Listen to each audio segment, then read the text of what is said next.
যাইতেছে, তখন আপনাকে যত গুরুত্বপূর্ণ কাজে হোক না কেন ওই কাজ বাদ দিয়া আপনি জান বাঁচাইবার স্বার্থে পুকুরে নেমে তারে উড়ান ফরজ।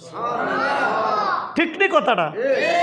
ঠিক তেমনি ভাবে অন্তর থেকে কোনো রকমের রাগ নিয়ে বলতেছি না আমার বন্ধুরা, প্রত্যেকটি আমার সমাজবাসী, খোদার কসম, আমি যখন মক্কা শরীফে যেতাম, আমি যখন মদিনাতুল মুনাওয়ারা যেতাম, আমি আমার যারা সমপাঠী আছে, যারা আমার বন্ধু বান্ধব আছে, যারা আমার আপনজন আছে, সবচেয়ে আপন হলো পাড়া প্রতিবেশী। আল্লাহর রসুল বলে, তোমার পাড়া প্রতিবেশী, তোমার সমাজবাসী যদি তোমাকে ভালো বলে, কাল কিয়ামতের ময়দানে আমার আল্লাহ তাদের বরকতে তোমাদেরকেও ভালো বলবে।